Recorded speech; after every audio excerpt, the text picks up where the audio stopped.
Hey guys, tonight we begin with a piece of cloth.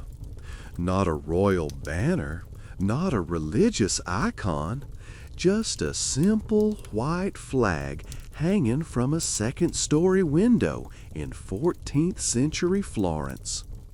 That flag was a death sentence and a mercy, a warning and a prayer. A public declaration that everyone inside that house was dying and nobody could help them. Medieval Europe developed an entire language of disease communication through visual symbols that operated in daylight and darkness, creating the world's first public health surveillance system without causing the mass panic that would have destroyed cities faster than plague ever could. Here's where it gets interesting. The genius wasn't the flags themselves. It was the psychological engineering that made people obey quarantine markers after dark when enforcement was impossible. How do you convince an entire city to respect invisible boundaries marked by cloth and chalk when survival instinct screams to ignore them? Medieval authorities accidentally stumbled on behavioral control mechanisms so sophisticated that modern epidemiology still uses the same principles.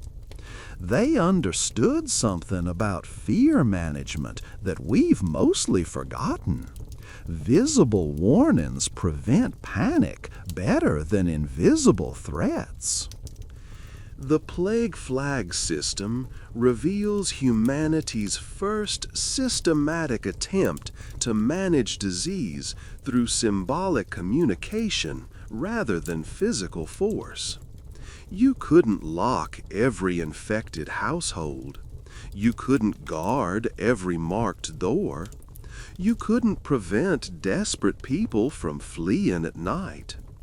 But you could create social conditions where violating quarantine markers felt more dangerous than obeying them, where the flag on your neighbor's door triggered reflexive avoidance without conscious thought, where nighttime street navigation became automatic disease surveillance performed by terrified citizens. This isn't about medieval superstition or primitive medicine. It's about how visual symbols became behavioral programming, how cloth and paint achieved what laws and guards couldn't, how authorities learned to weaponize fear precisely enough to control behavior without triggering riots. The plague flag was humanity's first successful attempt to make abstract medical concepts visible, creating warning systems that worked in darkness through psychological conditioning rather than physical enforcement. Modern public health still operates on medieval plague flag logic. Every biohazard symbol, every quarantine sign, every pandemic restriction relies on the same psychological mechanism that made 14th century Italians avoid marked houses after dark. We've upgraded the symbols and improved the medicine, but the core system remains identical. Make danger visible, make avoidance instinctive, make compliance feel safer than violation. The medieval plague flag pioneers were behavioral scientists who didn't know they were doing science. They just knew that the right symbol in the right place could save more lives than all the physicians in Europe. If unpacking the psychology of medieval disease markers sounds like your kind of deep dive, take a moment to like this video and subscribe to Candle History. Tell me in the comments where you're watching from and what your local time is right now. It's always fascinating to see who's joining us from around the world and at what ungodly hour you're exploring medieval public health surveillance. Before plague flags existed, medieval cities dealt with disease through the time-honored tradition of screaming and running away. When plague arrived in a neighborhood, people fled. Infected families abandoned dying relatives to save themselves. Physicians refused house calls. Priests declined final rites. The entire social fabric disintegrated within days because nobody knew where the disease was or how to avoid it. Invisible threats trigger panic. Visible threats trigger avoidance. Medieval authorities learned this distinction through catastrophic trial and error involving thousands of corpses. The Black Death's first wave in 1347 to 1351 killed between 30 and 60% of Europe's population. A death toll so massive that the exact numbers disappeared along with the people who might have counted them. Cities watched helplessly as entire neighborhoods emptied, not from death, but from flight. The sick fled, hoping to escape infection. The healthy fled to avoid the sick. Everyone fled everyone else, creating refugee migrations that spread plague faster than any rat could have managed alone. The chaos was epidemiologically worse than the disease. Italian city-states, being Italian, decided this situation required bureaucratic solutions. Florence, Venice, Milan, and Genoa developed independent plague management systems between 1348 and 1400, competing to see who could best control disease through administrative innovation. They were like startups in the public health space, except their Series A funding came from terrified merchants, and their success metrics were measured in corpses avoided. The competition produced genuine innovation because cities that failed at plague management emptied permanently. The first breakthrough was deceptively simple. Identify infected houses. Sounds obvious, but remember that germ theory wouldn't exist for another 500 years. Medieval people believed plague came from bad air, divine punishment, or unfortunate conjunctions of planets. They didn't understand contagion in any modern sense, but they noticed patterns. Disease clustered in houses, streets, and neighborhoods. Whatever caused plague seemed to concentrate in specific locations. Maybe if you could mark those locations, people could avoid them. Florence tried painted marks first, around 1374.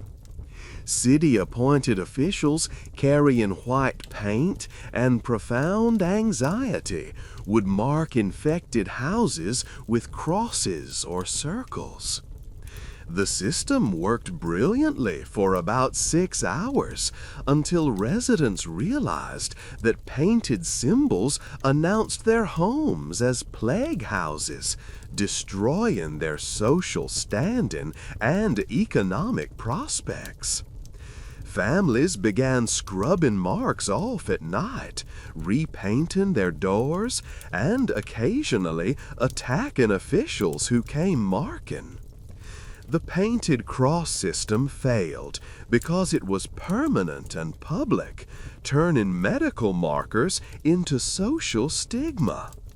Venice tried locked doors with guards, creating the world's first enforced quarantine around 1403.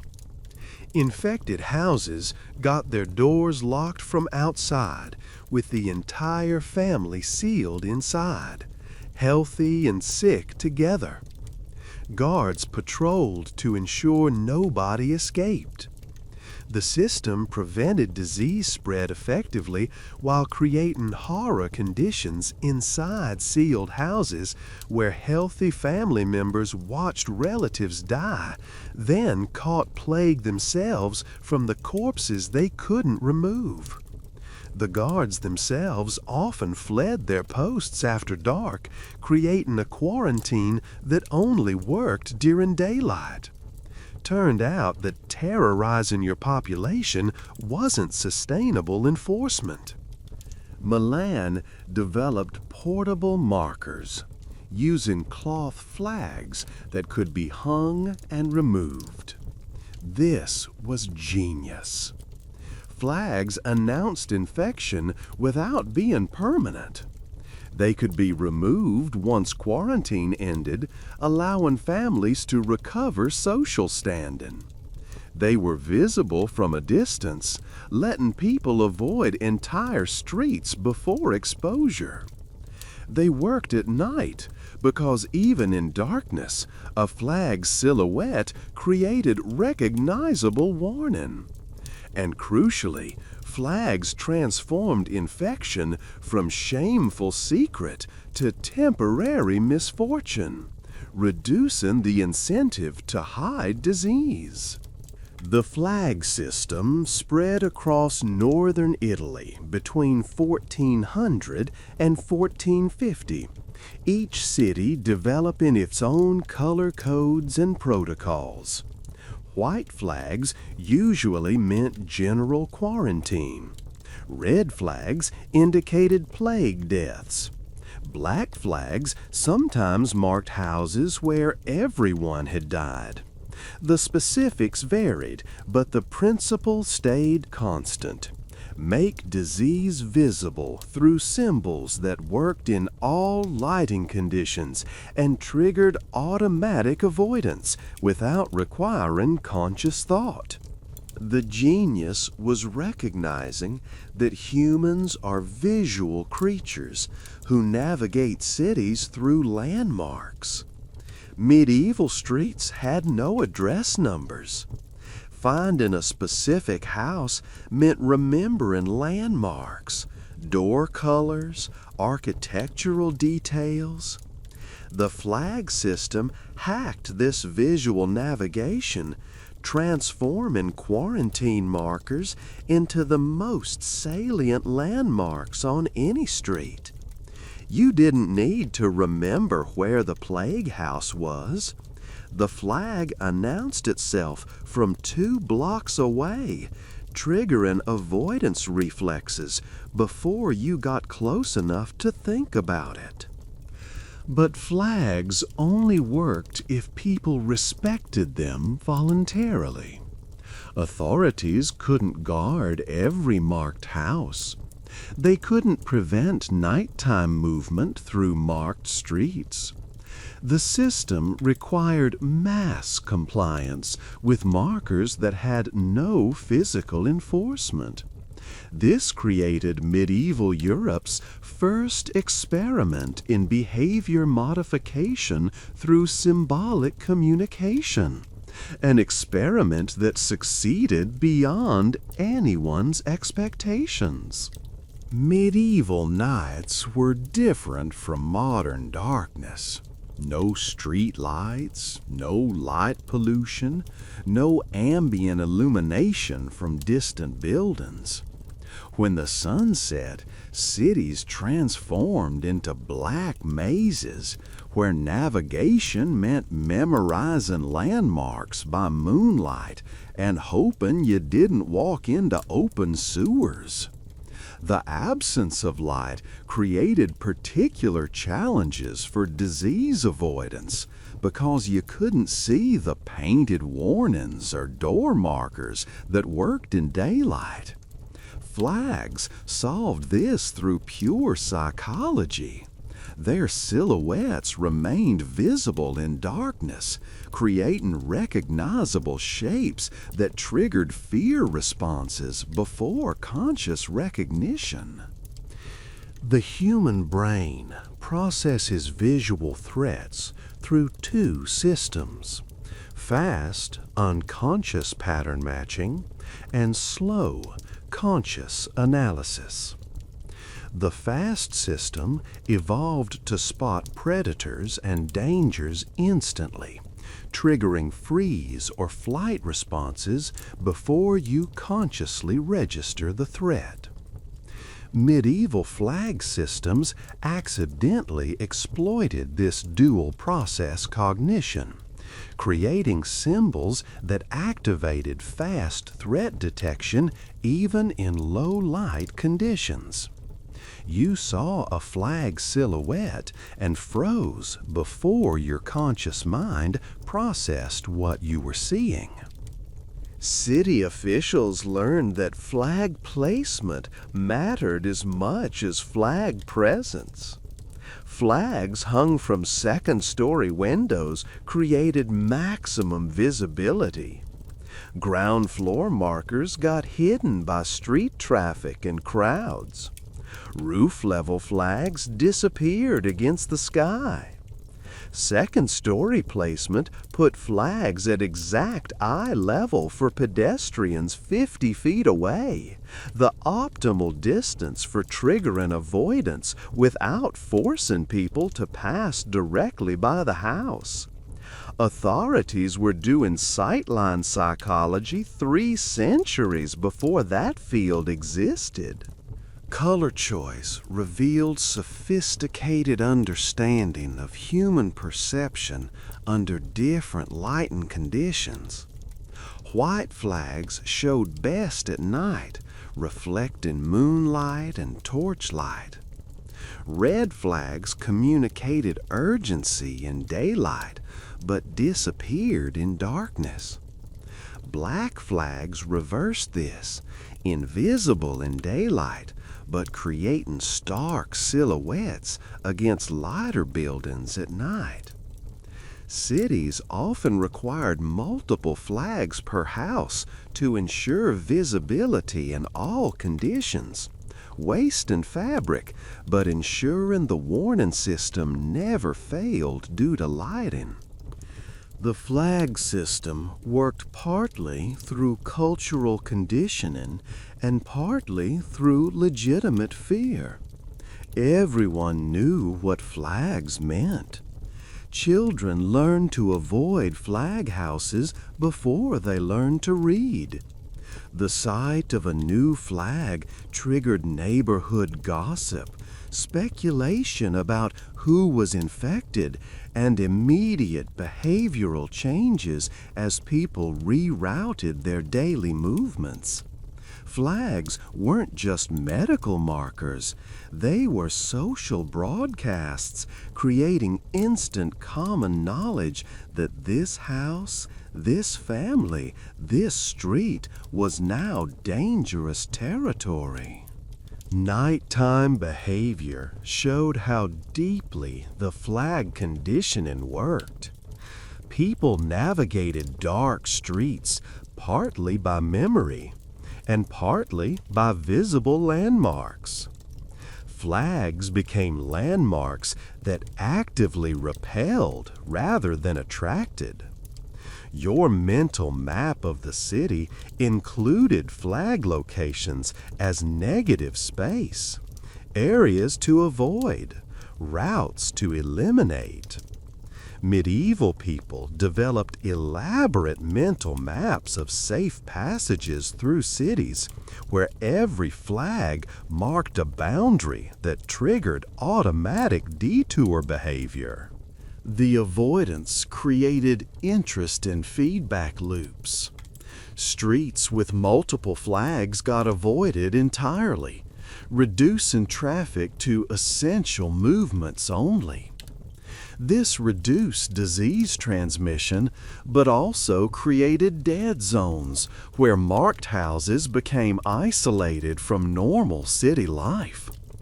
The isolation served medical purposes while generating social consequences that lasted after quarantine ended.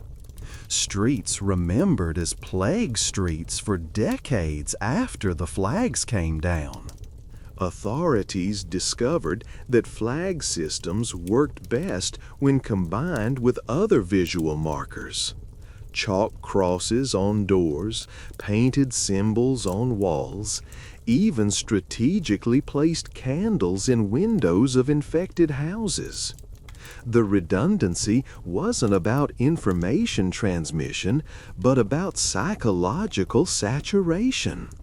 By making disease markers omnipresent, officials ensured that avoiding plague areas became automatic behavior, requiring no conscious decision.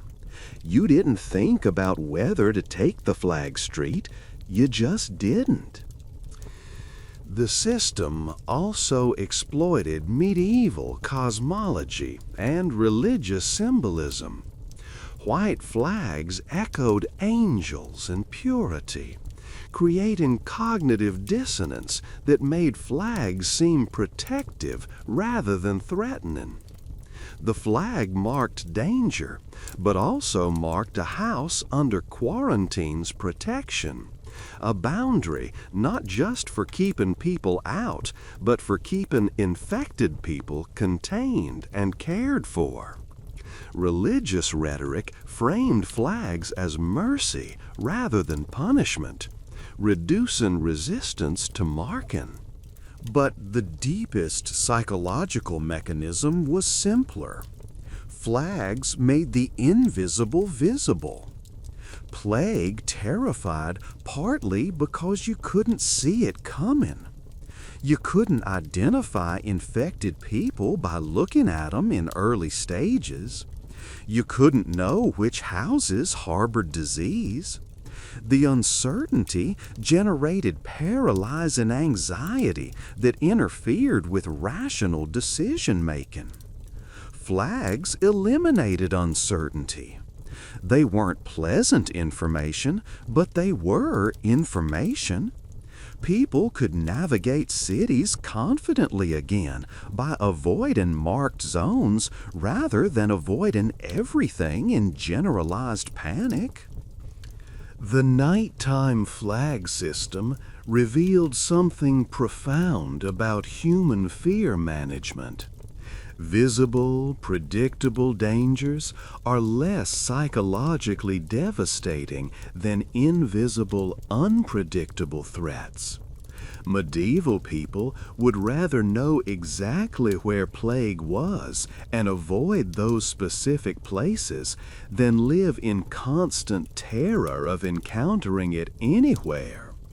The flag system traded acute avoidance of marked zones for generalized relaxation elsewhere, creating psychological relief that made quarantine sustainable rather than panic-inducing.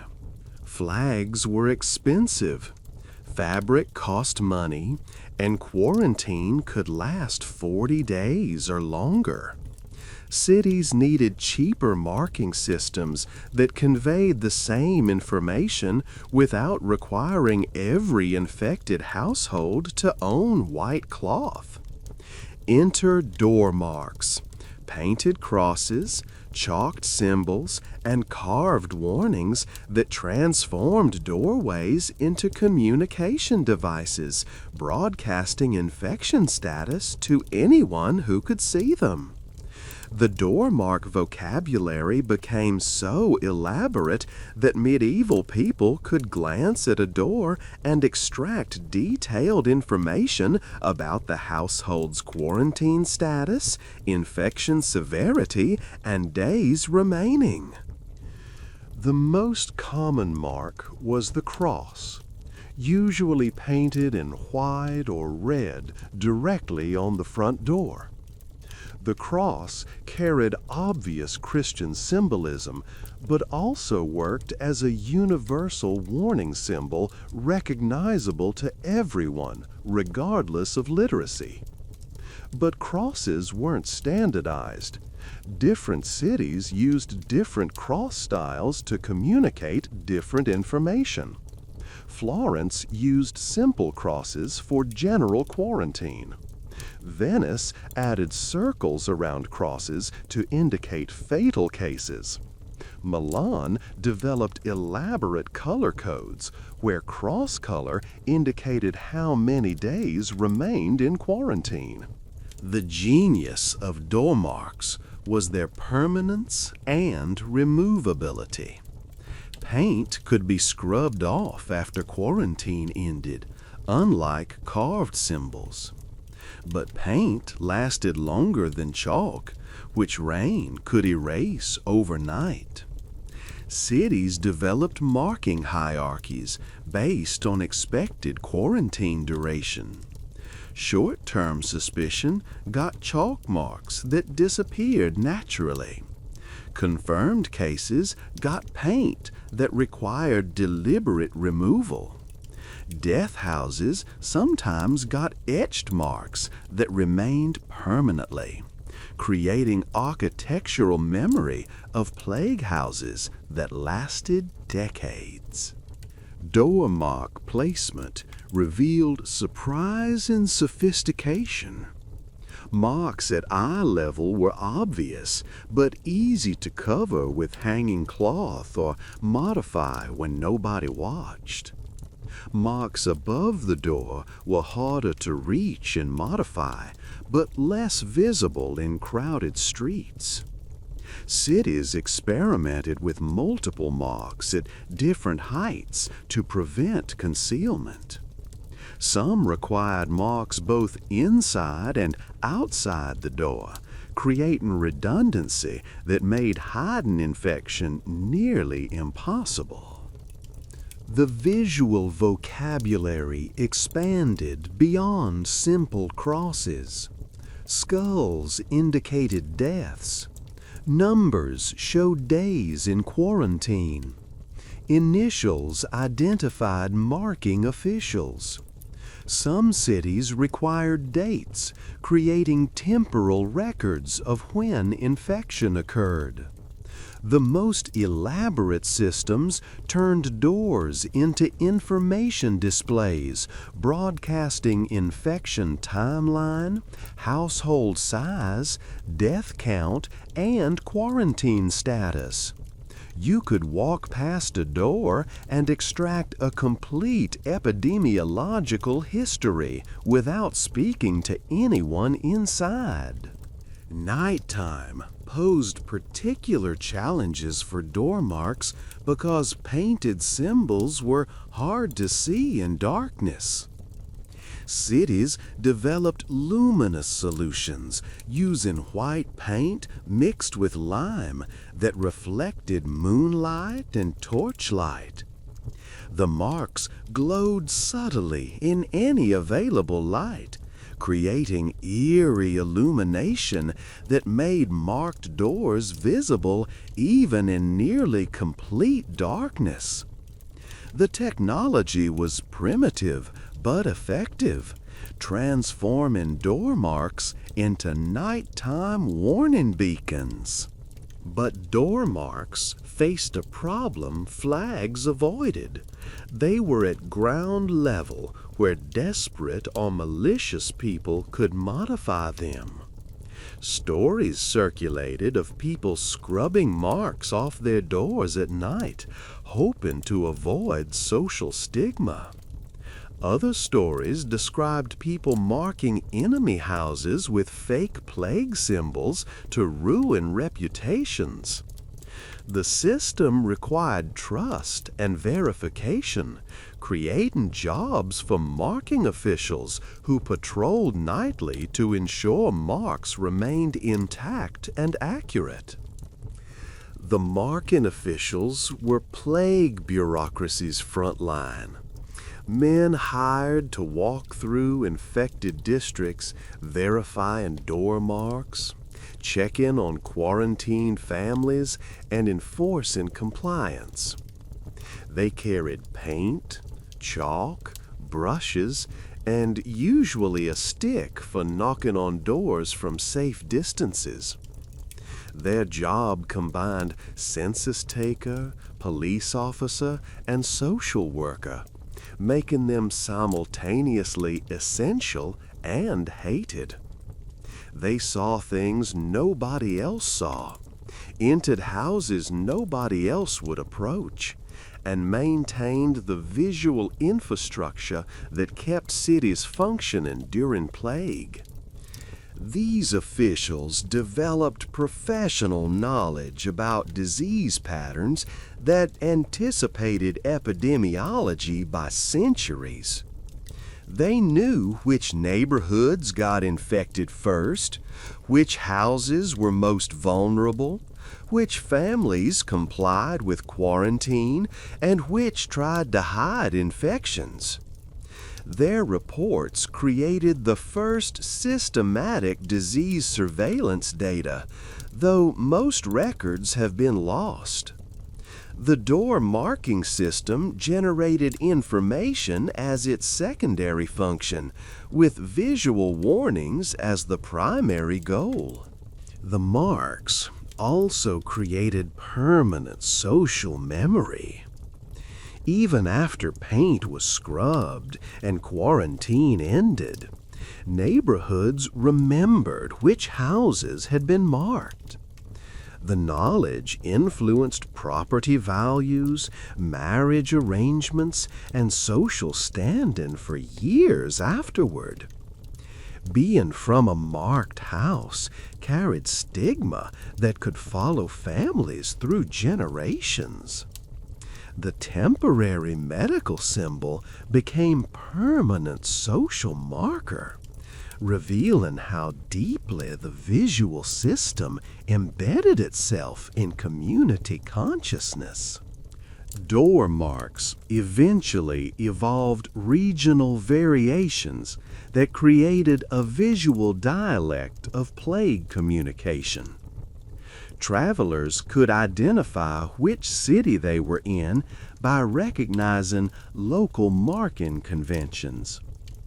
The symbols became cultural markers themselves, visual evidence of shared experiences with disease that distinguished communities from each other. What started as pragmatic disease control became part of local identity. The vocabulary reached its peak complexity in Venice around 1575, where door marking became so elaborate that officials required training to read all the symbols correctly. Marks indicated not just infection, but suspected cause, patient condition, household cooperation, and official verification status. Venice's marking system was essentially medical records displayed publicly on doorways, creating transparency that built trust while invading privacy in ways that would horrify modern medical ethics. But door marks and flags were just the visible infrastructure. The real innovation was what happened in darkness, when enforcement became impossible, and the entire system depended on something more powerful than guards or laws. Collective terror, carefully managed through visual psychology. Medieval cities tried various quarantine enforcement methods before discovering that the best enforcement was no enforcement. Guard-based systems failed because guards refused to approach infected houses, fled at night, or demanded impossible wages to risk plague exposure. Police-based enforcement created violence when desperate families tried to escape quarantine by force. Every direct enforcement approach generated more problems than it solved because it required humans to risk death enforcing rules on other humans desperate enough to violate those rules. The breakthrough was realizing that flags and door marks did the enforcement themselves through psychological mechanisms that worked when nobody was watching. The symbol became the guard, the mark became the wall, the flag became the lock. Medieval authorities stumbled into behavior modification through environmental design 3 centuries before that discipline was formalized. They learned that properly designed symbols could regulate behavior more effectively than armed guards. The mechanism was simple. Make violating markers more dangerous psychologically than disease was dangerous medically. Position flags and marks to maximize social visibility so that anyone approaching a marked house would be seen by neighbors.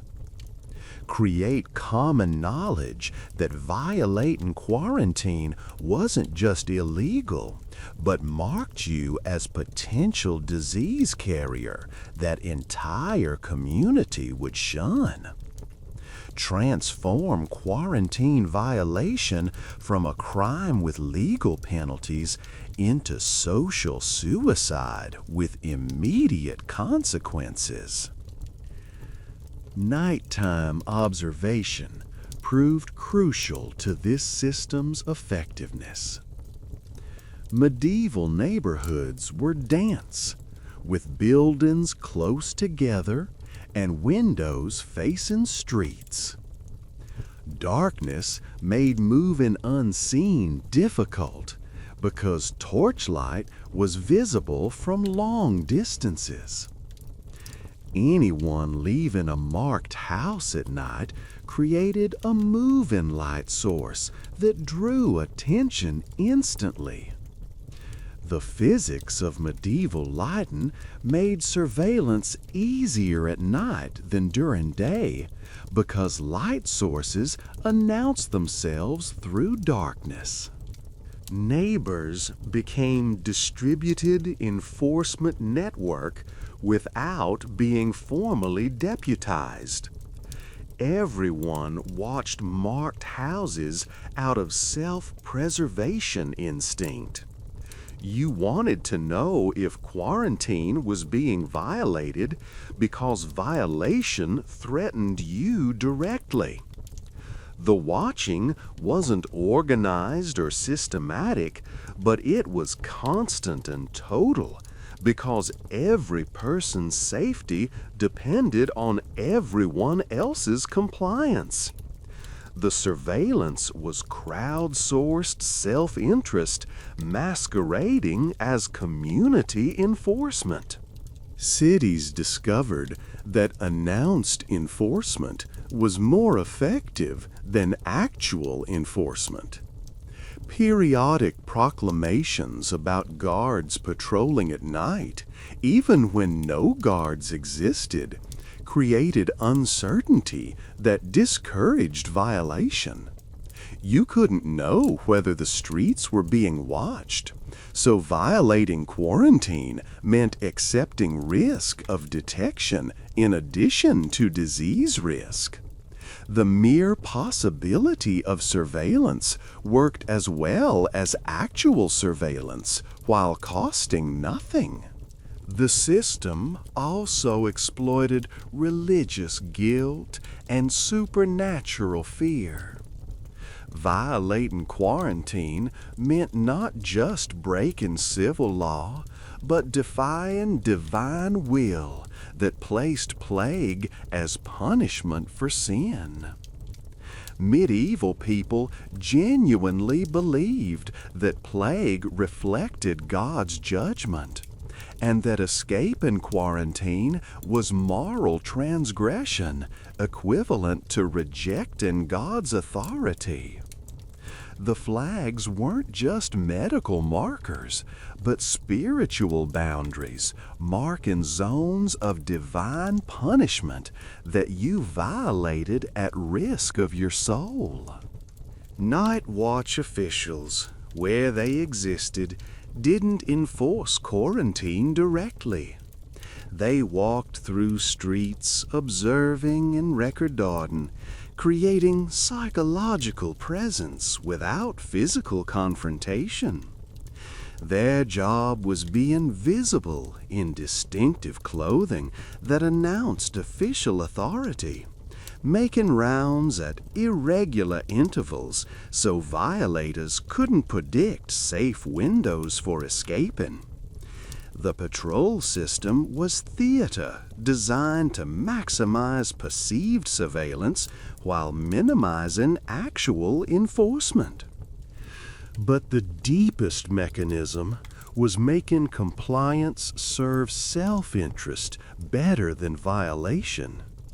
Violating quarantine meant immediate relief from isolation, but risked becoming permanent outcast if caught or if you carried disease to new locations.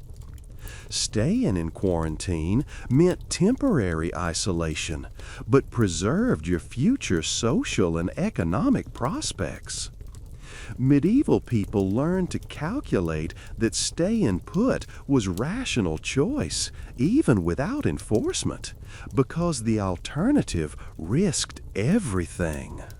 The system had to manage a delicate balance. Enough fear to ensure compliance, but not so much fear that people fled cities entirely. Too little fear, and people violated quarantine freely. Too much fear, and you triggered exodus that spread disease faster than any violation. The visual marker system succeeded by calibrating fear precisely, making marked zones dangerous enough to avoid, but not so dangerous that people abandoned cities entirely. Nighttime posed the greatest test, because darkness created cover for violation and reduced the visibility that made daytime compliance easier. Cities responded with elaborate light requirements for marked houses. Infected households had to maintain candles in specific windows at specific times, creating visible beacons that announced their presence and made nighttime movement more detectable. The candle requirement was pure surveillance theater, but it worked by making marked houses self-illuminating targets impossible to miss. The candle rule revealed the system's sophistication. It transformed infected households into active participants in their own surveillance. You weren't just marked passively. You had to actively maintain your marked status by keeping lights burning, making compliance require ongoing effort that demonstrated acceptance of quarantine. The requirement turned enforcement into cooperative performance, where marked households signaled their compliance through visible illumination. Medieval plague flags weren't just warning markers. They were information systems encoding complex data about infection status, household cooperation, and quarantine duration. Different colors communicated different messages, creating visual vocabulary that let people extract detailed information from a glance. The color coding system transformed simple cloth into sophisticated data display that worked across literacy levels and languages. White flags were standard quarantine markers indicating household isolation without confirmed deaths. White communicated cleanliness, purity, hope for recovery. White flags said, "This house is under quarantine, but people are alive and there's hope." The psychological framing mattered because white flags felt less severe than alternatives, encouraging voluntary compliance by reducing stigma. You weren't marked as death house, just as temporarily isolated house following precautions. Red flags escalated urgency, indicating confirmed plague deaths within the household. Red was blood, danger, terminal status. Red flags transformed a house from temporarily isolated to actively lethal, triggering stronger avoidance responses. The color shift from white to red created graduated warning system where threat level was immediately visible. You knew which houses had active plague without asking anyone, adjusting your avoidance behavior proportionally to threat. Black flags marked death houses where everyone, or nearly everyone, had died. Black flags were essentially demolition markers, announcing houses that would likely be burned or sealed permanently. Black created finality that white and red lacked. Seeing a black flag meant that house was beyond quarantine, beyond hope, beyond humanity. Black flags triggered existential dread that white flags avoided, using color psychology to convey maximum danger with minimum information.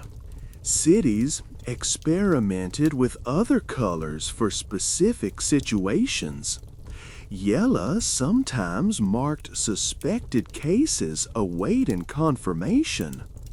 Green occasionally indicated houses where quarantine had ended successfully.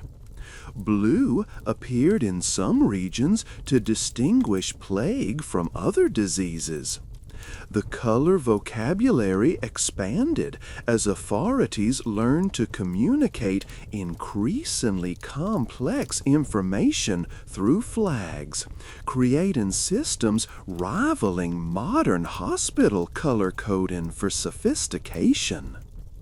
But color codes only worked if everyone understood them, requiring education campaigns that today we'd call public health messaging. Town criers announced color meanings. Churches explained codes from pulpits. Officials posted written explanations at city gates. The teaching happened continuously because population turnover, children aging into awareness, and visitors from other cities required constant re-education about local color conventions. The standardization attempts mostly failed because each city developed its own color traditions. Venice's red meant something different from Florence's red. Milan's system contradicted Genoa's system. Travelers had to learn local codes or risk misunderstanding warnings. The lack of standardization revealed medieval Europe's fragmentation, but also showed how deeply color codes embedded in local culture, becoming traditional knowledge passed between generations. Night visibility complicated color coding because colors disappeared in darkness. White remained visible through light reflection. Red became invisible, appearing as dark as black in minimal light. Black created silhouettes but contained no information beyond flag presence. Cities responded by requiring multiple flags when color information mattered at night, using white flags for visibility and colored flags for daytime information. The redundancy ensured communication worked in all lighting conditions. The flag condition itself carried information. A clean, new-looking flag suggested recent infection and active household. A weathered, dirty flag indicated long quarantine or abandoned house. A torn flag might suggest resistance or escape attempts. A missing flag triggered investigation because it meant either quarantine ended or enforcement failed. The physical condition became part of the message, creating meta-information that officials used to prioritize inspections. Some cities added symbols to flags to convey additional data. Crosses, skulls, numbers, or initials appeared on flags alongside colors. These decorated flags created compact information displays. White flag with red cross meant quarantine with symptoms. White flag with black skull meant quarantine with deaths. Red flag with number meant deaths with count. The visual vocabulary rivaled modern infographics for information density, while remaining readable from 50 feet away. The economic aspect of color-coded flags created interesting dynamics. White cloth was relatively cheap. Red and black dyes were expensive. Wealthy families could afford elaborate color-coded flags that announced their situation precisely. Poor families made do with whatever cloth was available, often just torn sheets. The visual disparity meant that flag quality itself communicated social status, creating class markers within quarantine markers that revealed wealth even in disease. Cities eventually tried to standardize flag quality to ensure all quarantine markers were equally visible regardless of household wealth. Authorities provided flags to poor families or required specific flag sizes and materials.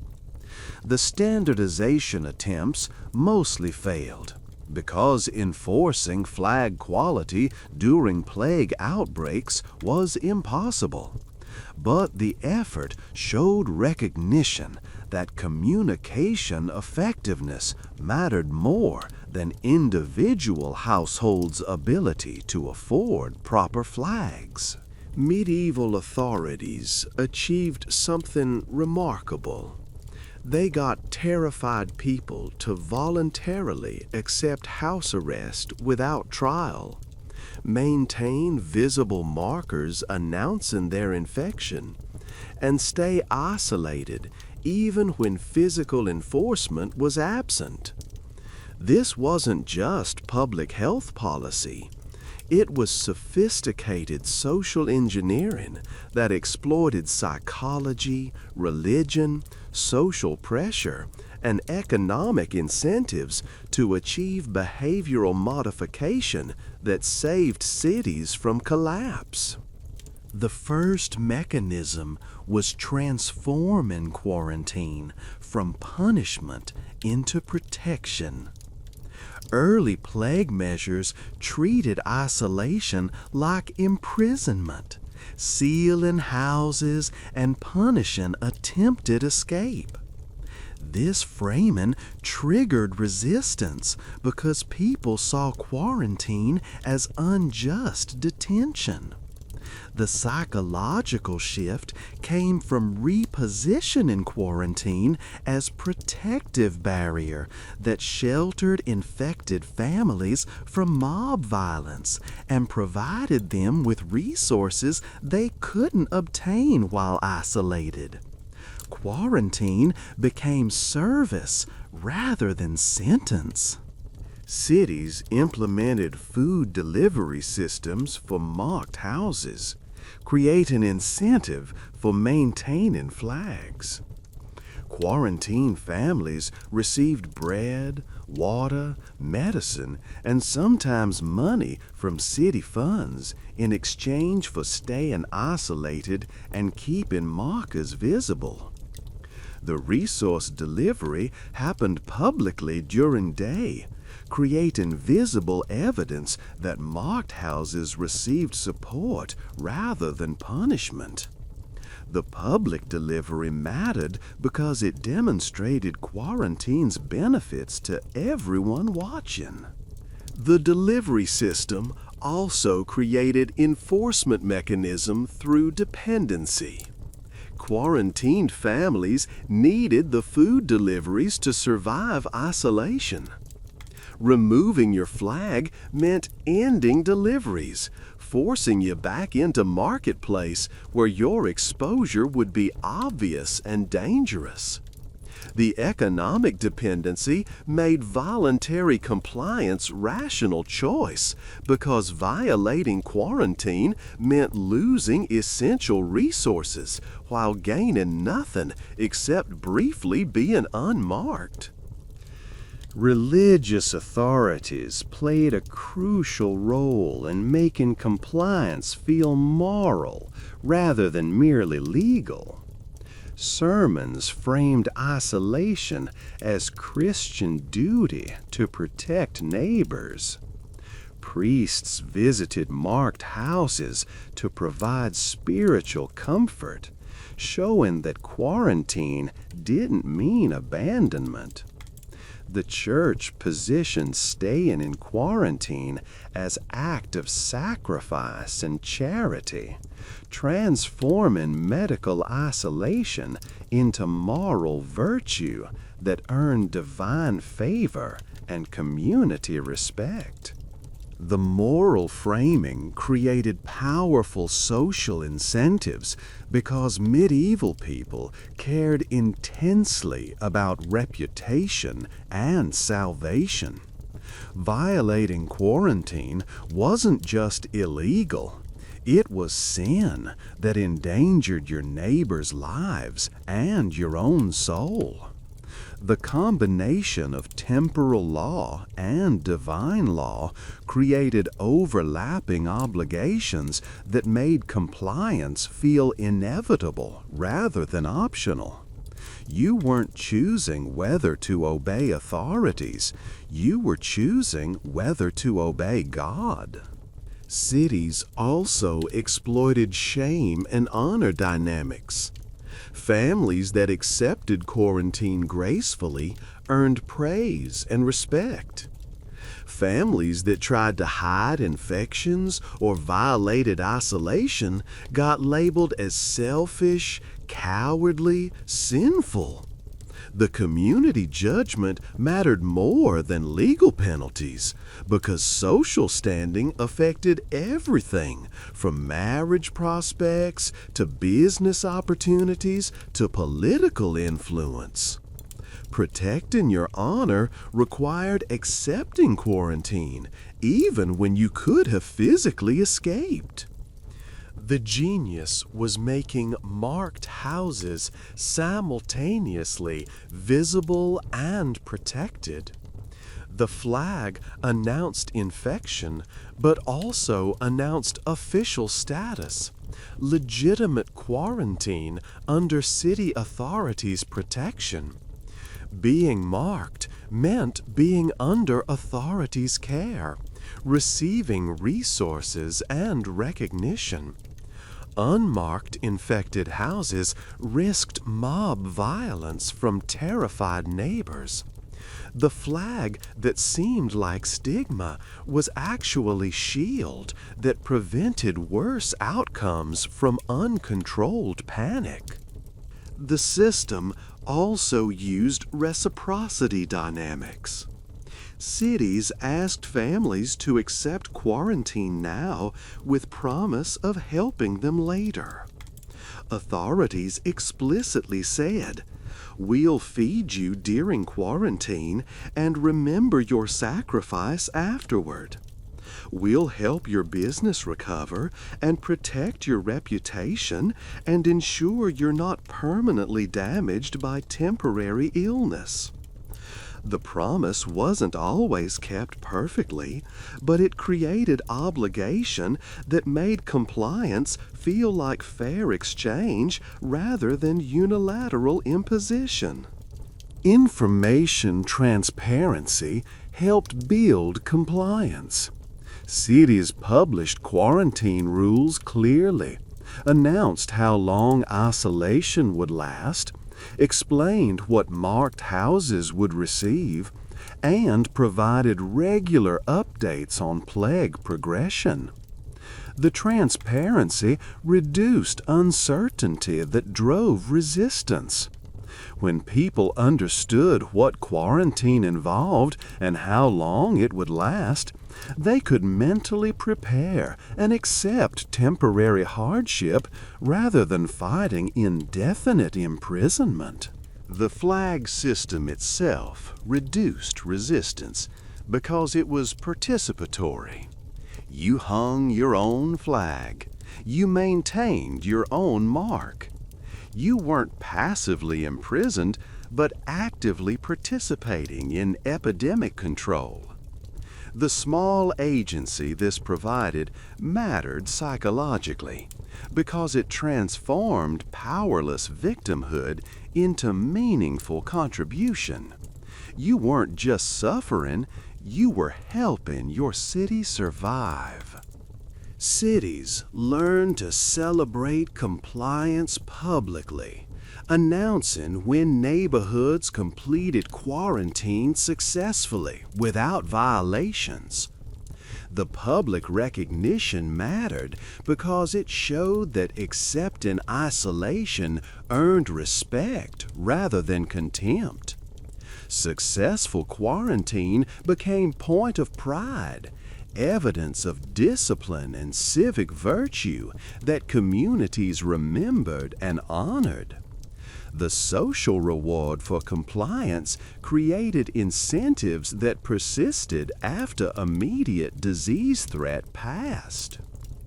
But the most profound mechanism lay in the normalization of the experience. When many houses simultaneously displayed flags, being marked was perceived less as an individual shame than as a shared burden. The ubiquitous presence of the flags transformed the issue from a personal failure into a community crisis faced by all together. This normalization reduced the stigma that would otherwise have made voluntary marking impossible, because being one marked house among many was fundamentally different from being the only marked house on the street. The visual warning system worked brilliantly until it stopped working, because every successful behavioral control system eventually generates resistance from the people it controls. And when plague flags started coming down at night, authorities had to get creative about enforcement. You've been with me for about an hour now, and if you're still here, you're clearly interested in how medieval behavioral psychology accidentally created modern epidemiology. Candle history has more of these deep dives into invisible systems that shaped civilization. The subscribe button is there if you want more. The flag system worked for decades in some cities, collapsed immediately in others. The variable success revealed which psychological mechanisms mattered most and which were optional decoration. Cities that maintained food delivery compliance remained high. Cities that relied purely on fear or religious obligation watched their systems disintegrate as soon as enforcement weakened. The natural experiments taught authorities painful lessons about sustainable behavioral control versus temporary coercion. Resistance emerged first from economic desperation. Quarantined merchants watched their businesses die while isolated. Artisans lost contracts they couldn't fulfill during isolation. Workers lost wages they couldn't afford to miss. The economic damage of quarantine could exceed the health damage of disease, especially for working families living at subsistence levels.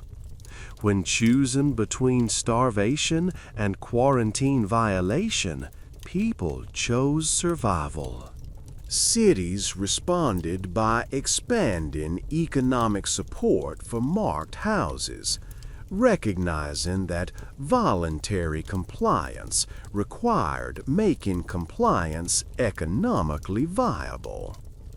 Venice developed elaborate subsidy systems where quarantined families received wage replacement calculated based on occupation and household size. The payments weren't generous, but they prevented immediate economic collapse that otherwise drove quarantine violation. The subsidies cost less than the disease spread caused by violations. But money didn't solve everything. Isolation itself drove people mad, particularly during extended quarantines lasting 40 days or more. Healthy family members trapped with sick relatives in cramped houses, watching people die slowly while unable to seek help or escape, sometimes broke and fled despite economic support. The psychological stress of quarantine created mental health crisis that authorities barely understood and couldn't address because mental health wasn't a medical concept yet.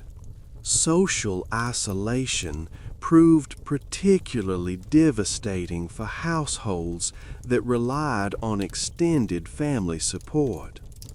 Medieval families weren't nuclear units, but extended networks where grandparents, aunts, uncles, and cousins shared resources in childcare. Quarantine severed these networks abruptly, forcing isolated families to survive without their normal support systems. Single parents quarantined with sick children faced impossible situations that sometimes drove them to remove flags and seek help from relatives who could no longer legally approach. Religious resistance emerged from theological debates about divine will and human intervention. Some religious thinkers argued that plague was God's judgment, that humans shouldn't resist through quarantine. If God willed your infection, accepting quarantine was rejecting divine plan. This theological position never became mainstream, but it provided justification for people who wanted to ignore quarantine for other reasons, wrapping self-interest in religious language that made violation seem righteous rather than selfish. Technical failures also undermined the system. Flags fell in windstorms. Paint washed away in rain. Chalk marks disappeared.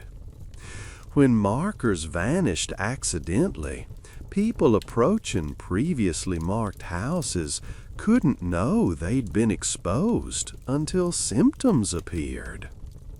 The technical maintenance required constant attention that plague-stressed cities struggled to provide.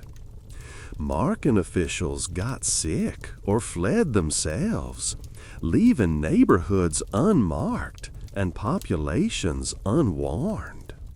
Cities tried various solutions to maintenance problems. Metal plates instead of painted marks proved more durable but expensive and permanent. Stone markers carved into doorways lasted forever, but made houses unsellable after plague ended. No solution perfectly balanced visibility, durability, removability, and cost. Every marking system involved compromises that affected compliance and effectiveness in ways authorities couldn't always predict. Enforcement against violations created its own problems. Catching and punishing quarantine violators required authorities to risk exposure by investigating marked houses. The investigation itself spread disease when officials moved between infected and uninfected areas carrying contamination. Some cities killed enforcement entirely, deciding that non-enforcement was safer than infection spread through enforcement visits.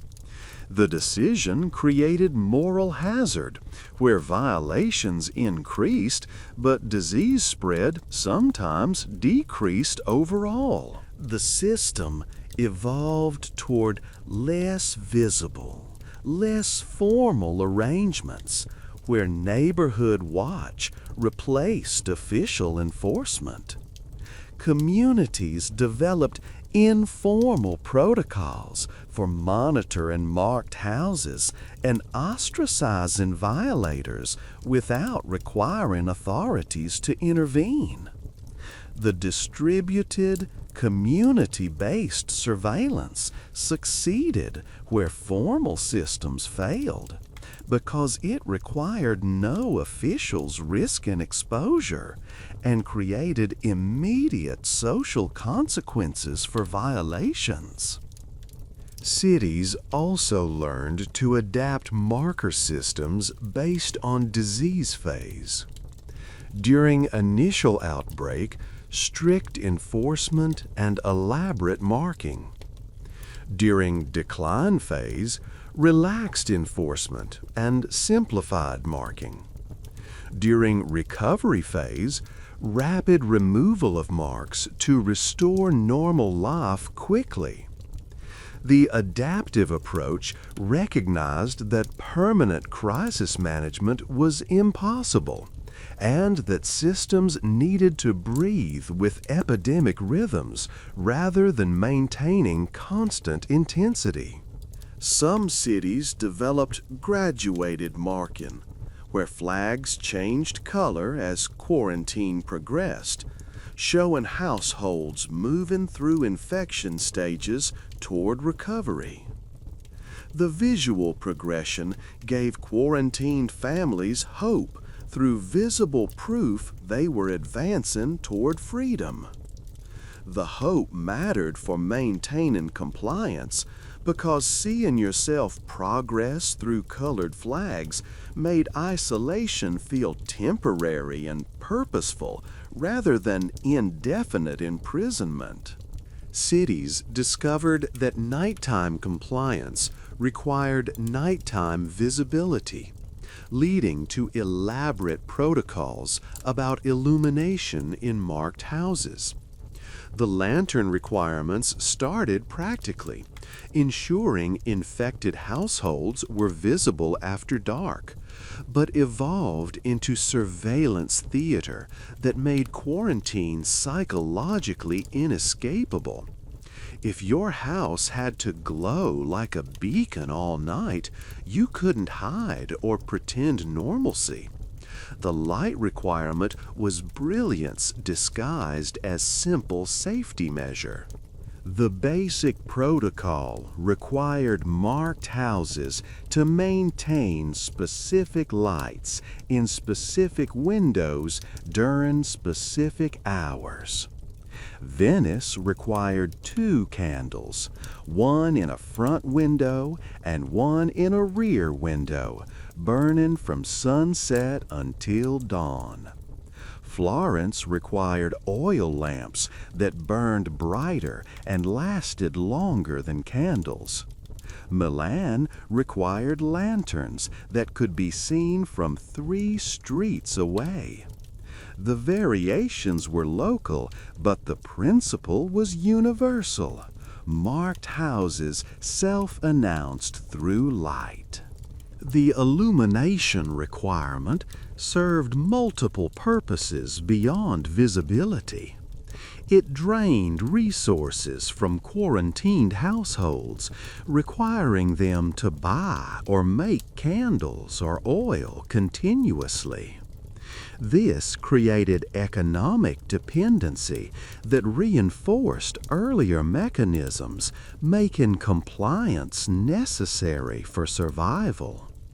The resource drain also ensured marked houses couldn't save money for potential escape, since any savings went immediately to purchasing light fuel. The light requirement made interior activity visible from outside, transforming marked houses into fish bowls where neighbors could observe whether households were complying with isolation. Silhouettes moving past illuminated windows revealed how many people remained in the house, whether sick people were being tended, whether anyone tried to prepare escape. The transparency wasn't absolute, but it was sufficient to make major quarantine violations difficult to hide. Authorities learned that light pattern recognition let them identify problems without entering infected houses. Normal household light patterns showed regular activity, indicating family was surviving isolation. Changed patterns suggested crisis. Lights burning all night meant someone dying needed constant tending. Lights extinguished entirely meant everyone dead or everyone fled. Unusual light patterns triggered investigation without requiring regular inspections that spread disease. The psychological impact of forced illumination was profound. Medieval people associated darkness with privacy, with personal life beyond social surveillance. Forcing households to remain lit all night violated deep expectations about privacy and autonomous space. The violation was intentional, designed to make quarantine uncomfortable enough that people wouldn't accept it casually, but structured enough that compliance remained possible. Cities had to provide light fuel to poorest families because requiring illumination without providing means to maintain it created impossible situation. The fuel provisions became another service that quarantined households received, expanding the resource bundle that made compliance economically rational. The provisions also gave officials regular excuses to check on marked houses under guise of delivering supplies. The Lantern Protocol created interesting class dynamics. Wealthy households could maintain elaborate illumination with expensive oil lamps and multiple candles, turning their marked houses into displays of wealth even in quarantine.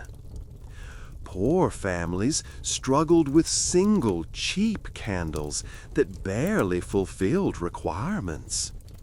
The light inequality made disease visible through economic lens, showing that even in universal crisis, class divisions persisted and shaped experiences. Some families resisted illumination requirements through passive resistance that was hard to prove or punish.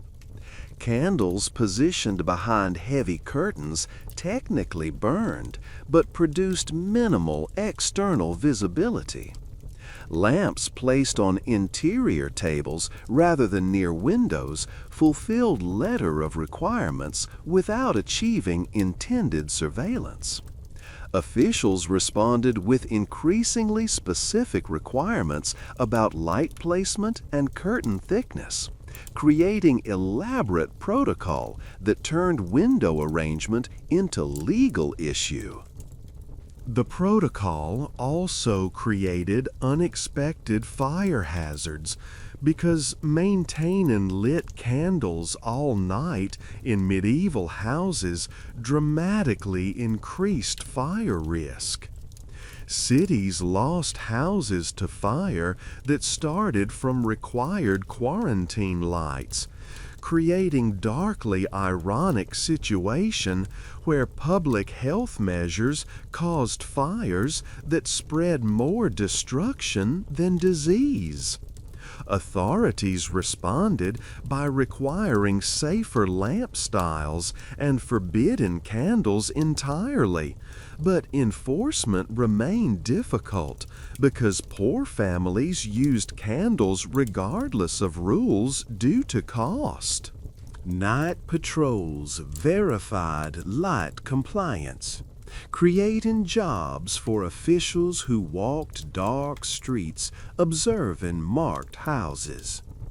The patrol system was partly verification and partly psychological theater, because regular patrols made violations seem risky even when actual enforcement was minimal. The walk-in watchman visible from windows reminded quarantined households that surveillance continued after dark, even when most people slept. The illumination protocol revealed how far authorities would go to maintain surveillance. Medieval people valued nighttime privacy intensely because darkness was only time households could function without external observation. Violating that privacy through forced illumination was aggressive intrusion justified only by extreme circumstances. The fact that cities implemented and maintained illumination protocols showed how seriously they took quarantine enforcement and how desperate they were to prevent violations. Plague wasn't a local problem. It spread between cities faster than any single city could quarantine, requiring regional coordination that medieval Europe was structurally incapable of achieving. The political fragmentation meant every city developed independent plague policies that sometimes contradicted neighboring cities' approaches. Travelers carried disease from city to city, while marked houses in one location meant nothing to authorities in the next. The flag systems needed to work across boundaries, but rarely did. Italian city-states tried to coordinate marking conventions through diplomatic exchanges, where cities shared their plague management protocols. Letters between Florence and Venice discussed color codes and marking techniques. Officials traveled to observe other city systems and imported successful innovations. The knowledge transfer was slow and informal, but it gradually created regional coherence where similar marking systems operated across multiple cities. The coordination attempts revealed fundamental tension between information sharing and competitive advantage.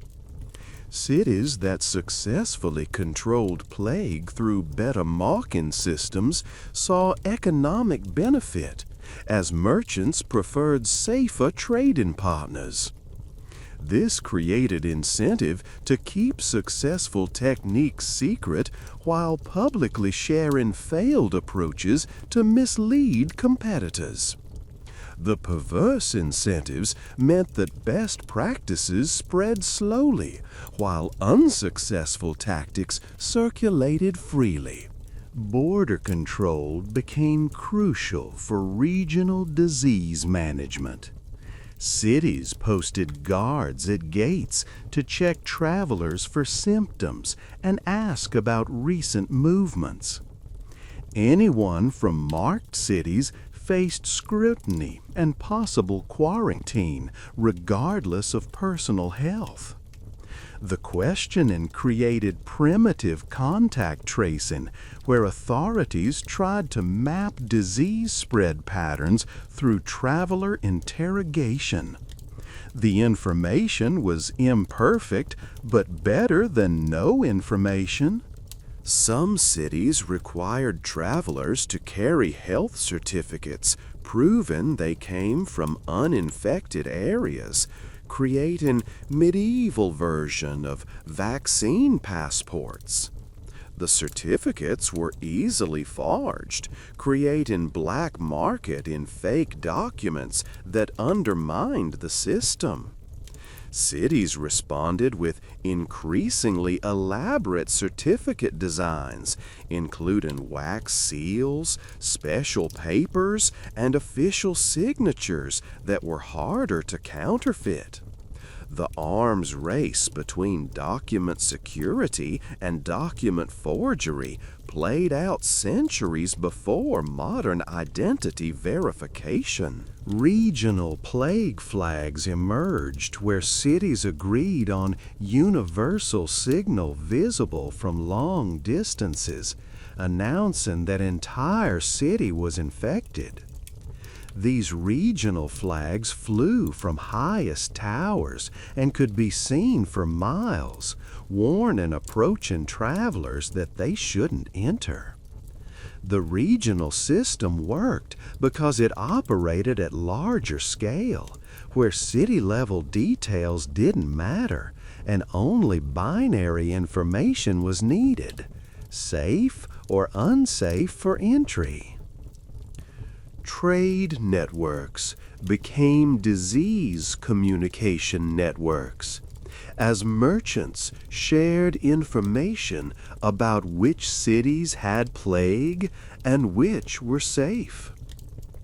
The merchant intelligence was often faster and more accurate than official sources, because merchants had strong incentive to avoid infected markets while maintaining access to healthy trading partners. The informal merchant network created distributed surveillance system that operated across political boundaries through economic self-interest. Some regions tried to create shared marking standards through religious authority, since the church crossed political boundaries that cities respected. Bishops coordinated plague responses through ecclesiastical networks, sharing protocols and sometimes imposing standardized marking requirements across dioceses. The religious coordination worked better than diplomatic coordination because churches had existing administrative infrastructure for cross-border cooperation. But regional coordination consistently failed during crisis because individual cities prioritized local needs over collective benefits. When plague arrived, cities closed borders, even to allies, hoarded resources even when neighbors desperately needed them, and implemented policies that protected themselves while exporting disease to others. The selfishness was rational for each city individually, but catastrophic for regions collectively, creating prisoners' dilemmas that medieval authorities couldn't solve. The failure of regional coordination meant that disease often traveled in waves, hitting cities sequentially as people fled from infected areas to supposedly safe regions. The flight patterns were predictable. People moved toward family, toward commercial centers, toward religious sites. Cities learned to watch these predictable routes and implement preemptive quarantines when plague approached along known paths. The defensive approach sometimes worked when cities acted before disease arrived. Communication delays hampered coordination. News that a city had plague took days or weeks to reach neighboring cities through messengers on horseback. By the time warning arrived, disease might have already spread through infected travelers who preceded the messages. Medieval information traveled at the speed of horses, making real-time coordination impossible, and forcing cities to develop reactive rather than preventive strategies. Children growing up during plague years experienced disease communication systems as part of normal life, learning to avoid marked houses before they learned to read, internalizing plague flags as natural features of urban landscapes.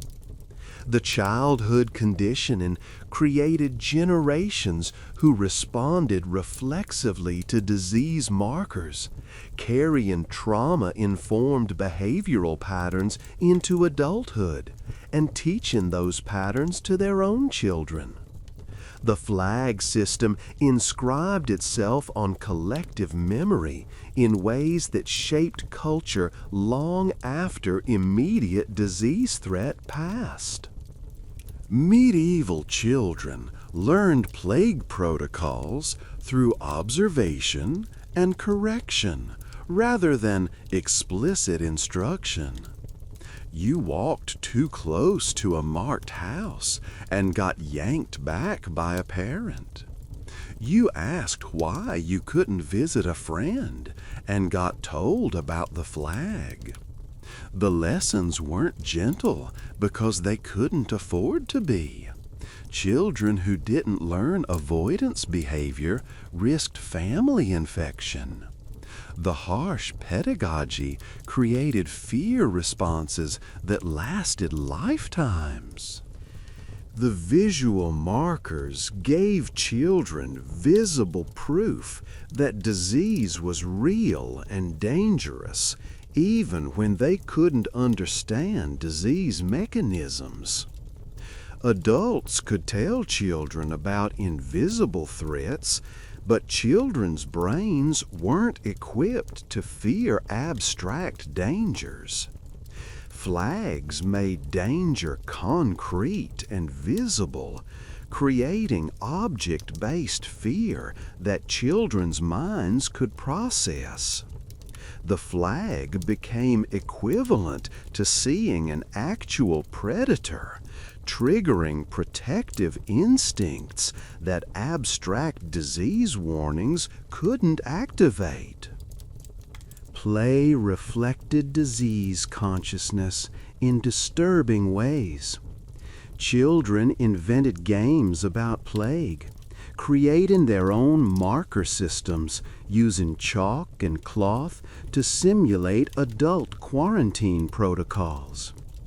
The games functioned as rehearsal and processing a trauma, letting children work through fears in controlled play scenarios. Adults sometimes tried to stop plague games, finding them macabre, but children needed the play to process experiences they couldn't understand or articulate. Childhood nightmares during plague years focused on marked doors and flags appearing on their own homes. The nightmares revealed deep anxiety about sudden isolation from normal life and social death that marking represented. Children who woke from plague nightmares couldn't be comforted by reassurance that they were safe because flags could appear on anyone's door at any time. The uncontrollable randomness of plague marking made fear rational rather than irrational. Education systems tried to integrate plague protocols into formal instruction, teaching children about quarantine as civic duty and Christian obligation. Religious schools emphasized moral duty to respect markers. Secular schools taught practical avoidance techniques and symptom recognition. The dual-track education created generations who viewed disease management as both religious and civic responsibility, naturalizing surveillance systems that might otherwise have seemed oppressive.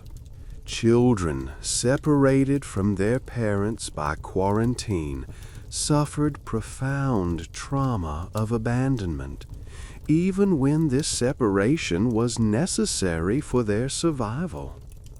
Seeing their homes marked and visible exacerbated the situation, as they could neither approach nor enter them. This impossible proximity caused intense psychological distress, sometimes driving children to break quarantine in their desperate search for their families. Authorities had to physically intervene to prevent children from entering the marked homes where their parents were dying. The generational transmission of plague trauma shaped family structures and parenting practices for centuries afterward. Adults who survived plague childhoods raised their own children with heightened disease consciousness, teaching avoidance behaviors and cleanliness protocols with unusual intensity. The multi-generational fear transmission meant that plague influenced behavior long after plague itself became rare, creating cultural patterns that appeared irrational to people who hadn't experienced epidemic. Some children developed obsessive behaviors related to cleanliness and avoidance, behaviors that would today be recognized as anxiety disorders. These obsessions were adaptive during times of plague, but became maladaptive in times of peace, causing psychological distress without protecting against dangers that no longer existed. Medieval society had no treatment for these anxious reactions and often viewed them as a moral weakness or demonic possession rather than a reaction to trauma. The visual markers became part of childhood folklore and cautionary tales. Stories about children who approached marked houses and got sick spread through oral tradition, creating narrative reinforcement of avoidance behaviors. The stories were often exaggerated or entirely fictional, but they served psychological purpose of making abstract disease threat into concrete narrative that children could remember and fear.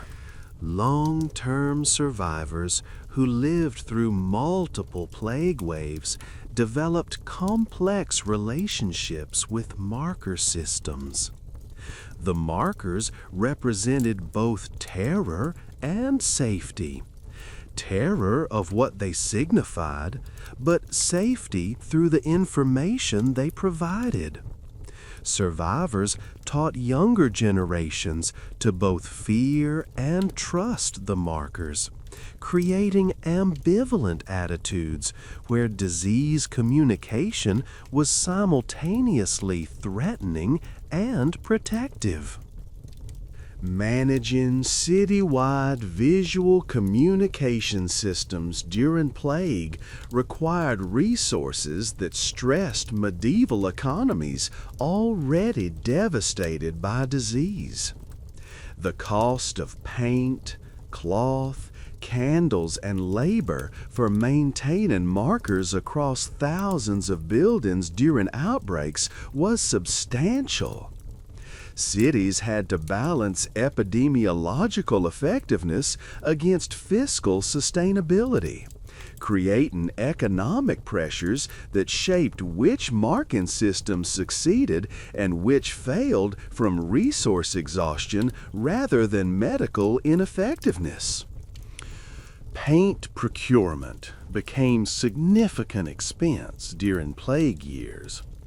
White paint was relatively cheap, but wore off quickly, requiring frequent repainting. Red and black dyes were expensive and scarce, driving costs up when cities tried to implement color-coded systems. The paint market became seller's market during outbreaks as demand spiked and suppliers exploited crisis to raise prices. Cities responded by stockpiling paint supplies between plague waves and sometimes commandeering private paint stocks during emergencies. Cloth for flags was similarly constrained by supply and cost.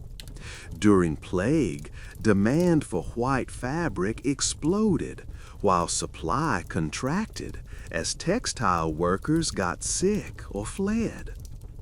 Prices quintupled or more, making flags unaffordable for poor families who needed them most. Cities subsidized flag provision to ensure marking remained universal rather than class-based.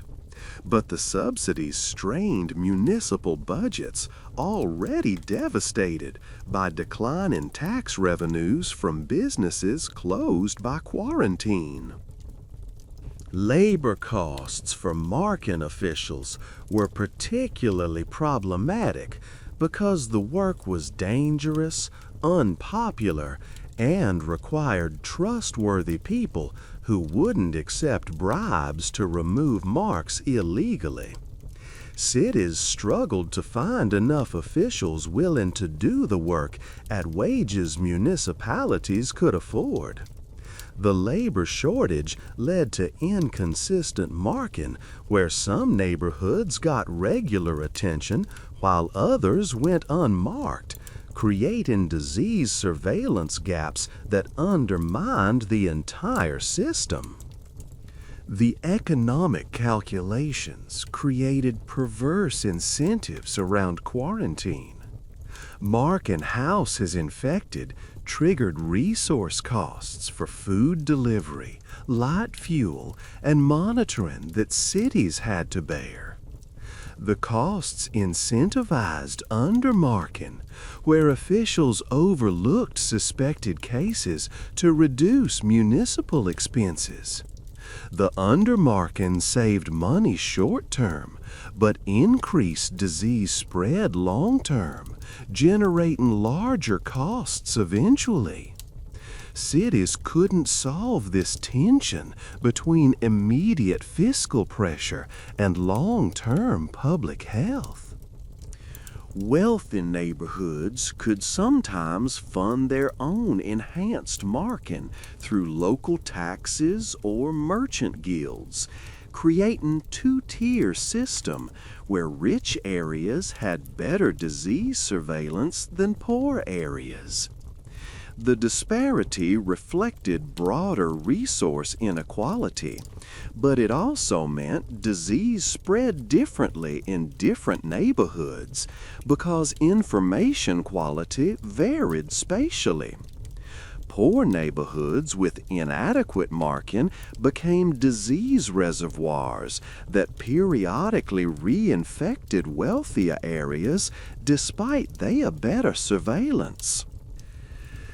Maintaining marking material stockpiles between plague outbreaks required warehouse space and inventory management that cities struggled to justify when disease wasn't actively threatening. The stockpiles deteriorated through age and theft, requiring replacement even when unused. Cities had to balance preventive preparation against immediate needs, often choosing to defund preparation during peacetime only to face shortage when plague returned. The cycle repeated across decades as cities forgot previous crises during calm periods. Private markets emerged around marking materials where entrepreneurs sold flags, paint, candles, and other quarantine supplies at inflated prices during outbreaks. The profiteering outraged moral sensibilities, but it also ensured supplies remained available when official provision failed. Cities couldn't eliminate private markets, but they could regulate prices through emergency authority, create intense relationship between merchants seeking profit and authorities trying to prevent exploitation during crisis. The economic burden of visual surveillance fell disproportionately on lower middle-class families who weren't poor enough to receive subsidies, but weren't wealthy enough to easily afford marking costs. These families faced a choice between buying flags or buying food, between maintaining required lights or feeding children. The impossible choices created compliance gaps where families delayed marking until absolutely forced, spreading disease through economically rational but medically disastrous decisions. Cities learned that cost sharing between municipal and household funding produced best outcomes. Cities provided basic marking materials free, but households could upgrade to better quality materials at own expense. The hybrid system ensured universal baseline surveillance while letting wealth serve optional function of improving individual marking without undermining systemic effectiveness. The model balanced fiscal pressure against public health need more successfully than either pure public or pure private systems. Long-term economic analysis showed that marking systems saved far more money than they cost by preventing broader plague spread that destroyed commerce, tax base, and labor force. But the savings accrued over years while costs hit immediately, creating temporal mismatch that made sustained funding politically difficult. Cities that maintained marking infrastructure between outbreaks suffered smaller plague impacts when disease returned. But the connection between preparation and outcome was hard to prove to contemporary observers. The economic infrastructure revealed that disease surveillance wasn't free public good, but costly investment, requiring sustained commitment from communities under resource stress. The willingness to invest resources in marking systems during plague separated cities that survived outbreaks relatively intact from cities that collapsed economically because uncontrolled disease destroyed their productive capacity. The marker investment was literally life-or-death calculation at municipal scale.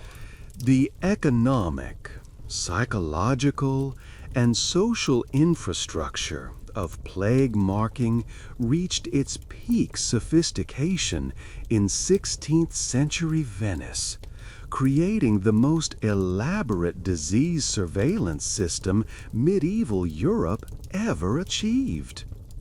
And then it all fell apart because the system's very success generated resistance. Venice perfected plague marking between 1575 and 1577 during an outbreak that killed 50,000 people in a city of 175,000. The Venetian system combined every innovation from previous centuries into integrated surveillance network featuring color-coded flags, numbered door marks, household candle requirements, food delivery systems, health certificates for travelers, and neighborhood watch protocols. The system worked brilliantly for 18 months until resistance overwhelmed enforcement. The Venetian innovation was treating plague surveillance as information system rather than just punishment mechanism. Officials collected data from marked houses about symptoms, deaths, and household size, aggregating information into reports that guided resource allocation. The data gathering created first systematic epidemiological surveillance, generating knowledge about disease patterns that anticipated modern public health by centuries. Venice turned plague marking into scientific project. But the data hunger created privacy invasion that generated growing resistance. Households resented constant questioning about symptoms and deaths.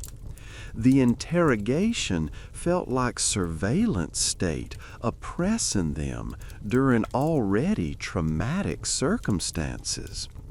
The resentment built slowly, but erupted when officials started requiring written household logs documenting daily symptoms and activities. The paperwork transformed medical surveillance into police state monitoring that people found intolerable. The resistance began with passive noncompliance. Marked households forgot to light required candles. Painted door marks got accidentally smudged. Flags fell down during windstorms that conveniently happened on nights when household members wanted to leave. The passive resistance was individually small, but collectively significant, degrading system effectiveness without triggering obvious enforcement crises that would have provoked harsh response. Officials responded by tightening enforcement, hiring more monitors, increasing penalties, and making compliance requirements more rigid and specific. The escalation backfired by transforming reasonable precautions into unreasonable impositions that even compliant households struggled to fulfill. The regulatory complexity meant that almost everyone violated something, making everyone guilty and making enforcement appear arbitrary when officials chose which violations to punish. Active resistance emerged among merchant classes who saw their businesses destroyed by marking. Merchants organized to petition for policy changes, arguing that marking was economic death sentence that exceeded medical necessity. The petitions went nowhere because authorities were terrified of disease spread, creating standoff between economic interests and public health authority. The merchants eventually began helping marked households evade quarantine through underground networks that smuggled supplies and enabled escape. The underground economy undermined the official system by proving that quarantine could be violated safely if you knew the right people. Merchants with connections could get marks removed or avoided entirely. Wealthy families bribed officials to delay marking or use less visible symbols. The corruption spread until enforcement became selective, protecting powerful families while punishing poor ones for identical violations. The selective enforcement destroyed legitimacy that previous voluntary compliance had depended upon. Religious resistance added moral dimension to practical objections. Some priests argued that excessive surveillance revealed impious mistrust in divine providence. Others claimed that intrusive monitoring violated sacred space of home and family. The religious objections provided theological justification for resistance that otherwise would have appeared purely selfish, transforming quarantine violation from sin into principled stand for proper relationship with God. The system collapsed during winter 1577 when multiple factors converged. A severe cold snap made maintaining nighttime candles nearly impossible as fuel ran low. Economic desperation reached critical levels as prolonged quarantine destroyed families financially. Religious opposition hardened as some churches began sheltering quarantine violators. Officials ran out of resources to maintain enforcement. The convergence created perfect conditions for mass non-compliance that overwhelmed remaining enforcement capacity.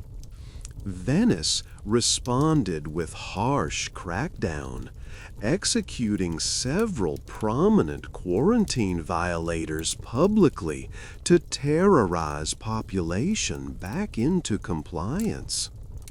The executions backfired spectacularly by making martyrs and confirming suspicions that authorities cared more about control than health. Riots broke out in marked neighborhoods where residents attacked marking officials and destroyed surveillance infrastructure. The city nearly lost control entirely before moderating its position. The resolution came through negotiated compromise, where Venice maintained core marking system but relaxed many intrusive requirements, reduced monitoring frequency, increased economic support for quarantined families, and granted more dignity to isolated households. The compromise worked because it addressed legitimate grievances without abandoning disease surveillance entirely. But the compromise also meant accepting higher disease rates as price for maintaining social order. The Venetian collapse taught painful lesson about limits of behavioral control through surveillance. Even well-designed systems with substantial resources couldn't sustain cooperation indefinitely if they ignored people's economic needs and dignity. The sophisticated system's failure showed that public health required more than clever marking. It required maintaining social contract where people believed authorities genuinely cared about their welfare rather than just controlling their behavior. Walk through any modern hospital and you'll see colored badges, warning signs, quarantine notices, and restricted access markers that descend directly from medieval plague flags. The visual language of disease communication that started with white cloth hanging from Florentine windows evolved into comprehensive symbol systems regulating everything from hospital room access to pandemic lockdown enforcement. We're still using cloth and color to mark disease 5 centuries after Venice perfected the technique. The biohazard symbol, designed in 1966 by Dow Chemical, embodies medieval flag logic. Create simple, recognizable visual marker that triggers instant avoidance response without requiring conscious thought or literacy. The three-pointed symbol works cross-culturally precisely because it doesn't rely on language or cultural knowledge. It's just shape and color designed to activate fast processing threat detection before conscious analysis. Medieval flag designers would recognize the psychological mechanism immediately.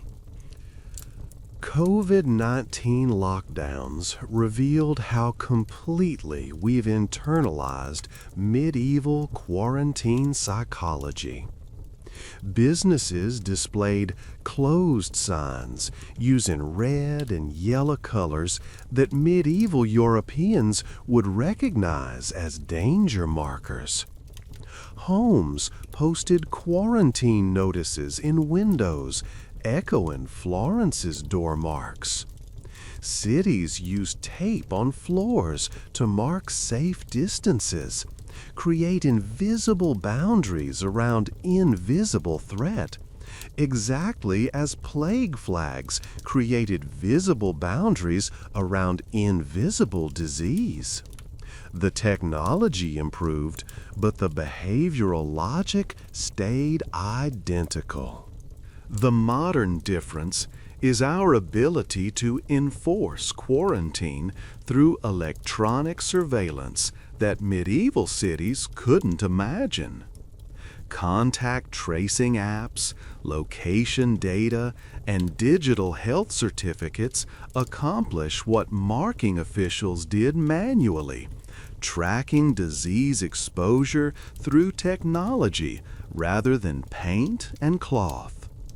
But the core mechanism remains unchanged. Make disease status visible. Make avoidance automatic. Make compliance feel rational through combination of self-interest and social pressure. Airport health screening during pandemic used color-coded markers to route travelers. Green for cleared, yellow for additional screening, red for quarantine. The system worked globally despite language barriers because color codes transcend verbal communication. Medieval Venetians could have navigated modern airport health protocols without instruction, because the visual language is fundamentally identical despite 6 centuries of technological development. The persistence of visual disease communication reveals something profound about human psychology. We're visual creatures who navigate social environments through visible cues about safety and danger. Language is flexible and culturally contingent. Visual symbols create faster, more reliable responses that work when conscious deliberation would be too slow or corrupted by motivated reasoning. Plague flags succeeded because they hacked perceptual systems rather than reasoning systems.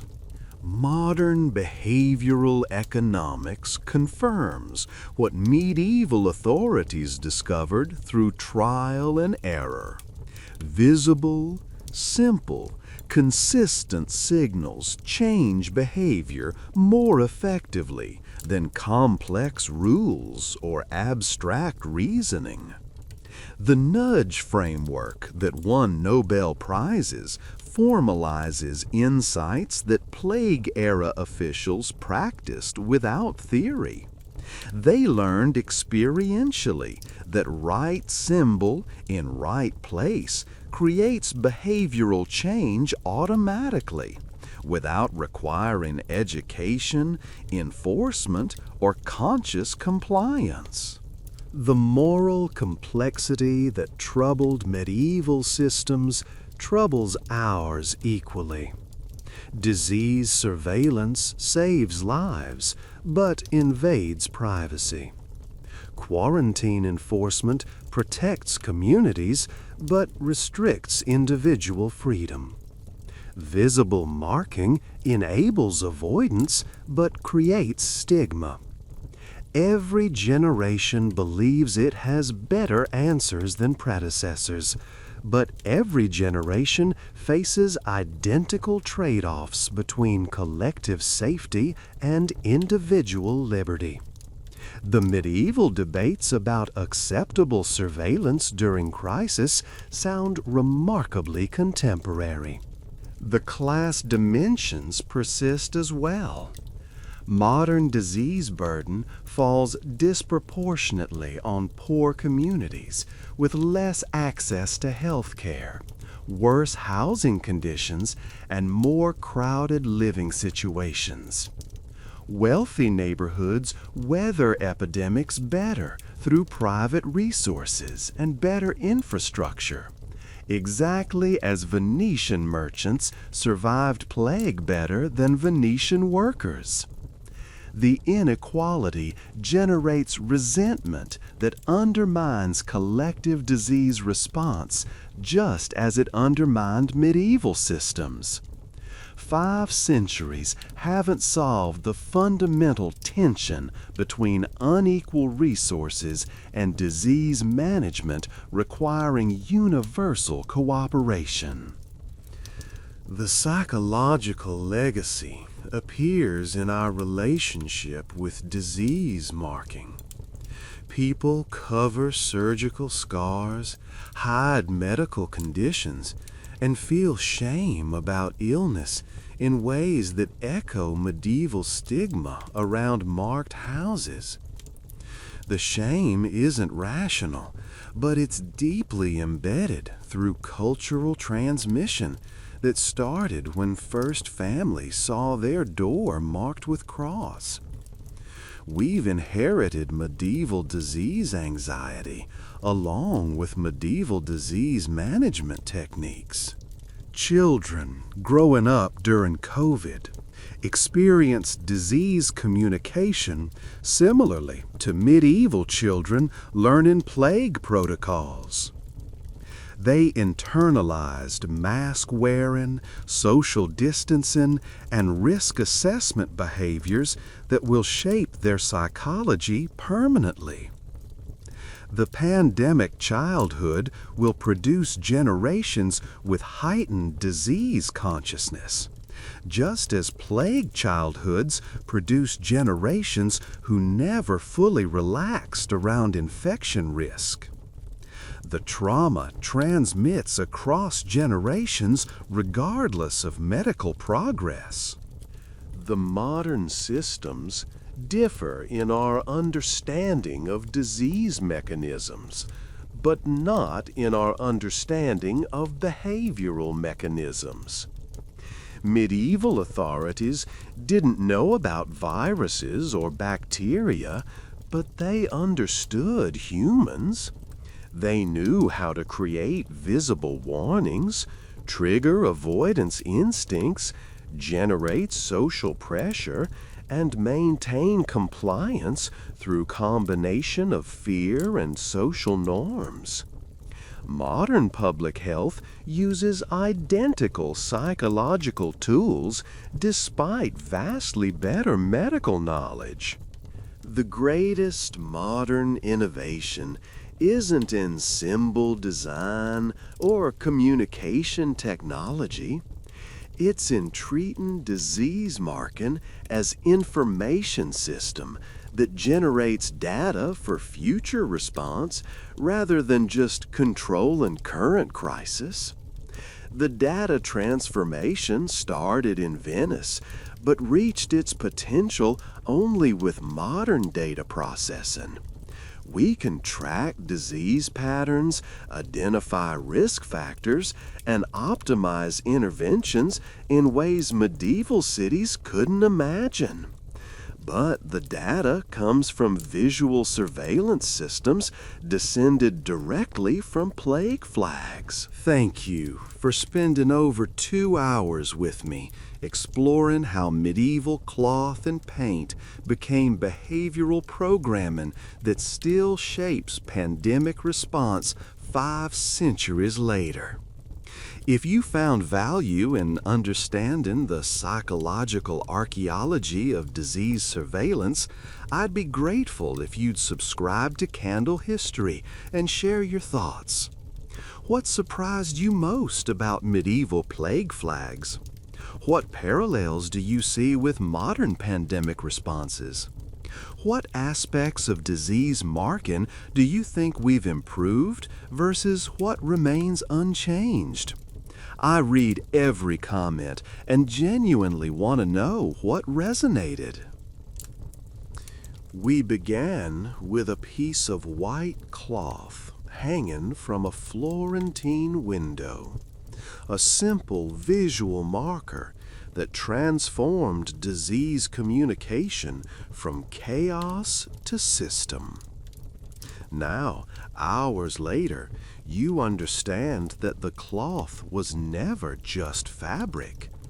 It was the visible component of elaborate psychological architecture, designed to make invisible threats manageable through visual symbols that triggered automatic behavioral responses without requiring conscious compliance or constant enforcement. The flag system succeeded because it hacked human psychology rather than trying to override it. Medieval authorities learned through brutal trial and error that you can't force people to act against self-interest indefinitely, but you can shape the information environment to make self-interest align with collective benefit.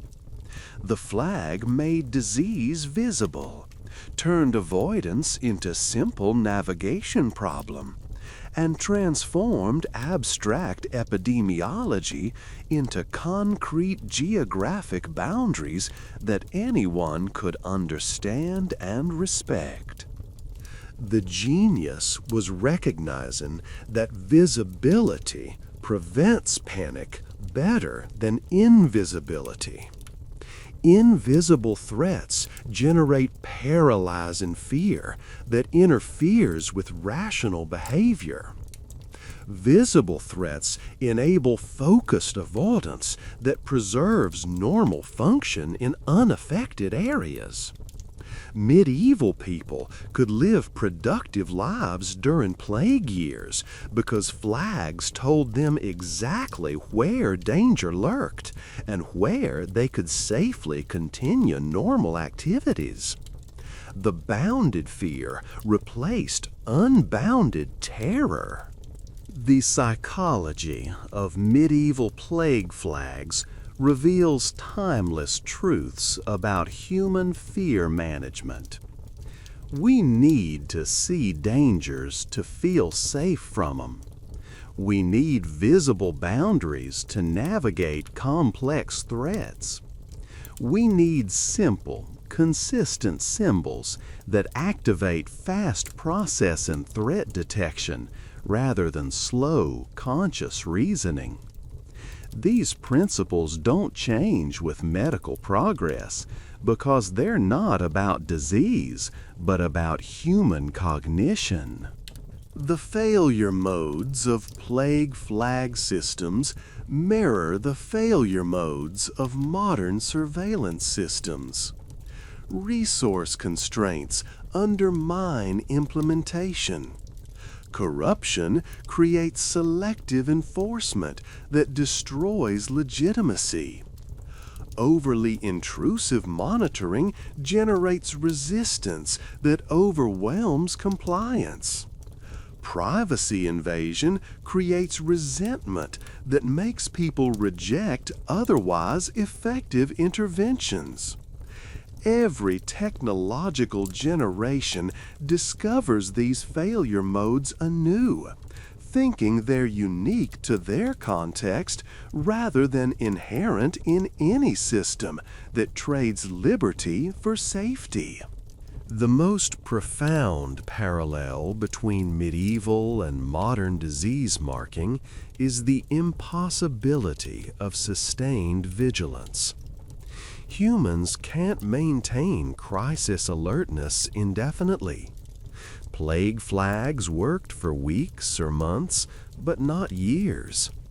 Modern pandemic restrictions work initially, but compliance erodes over time, regardless of continuing threat.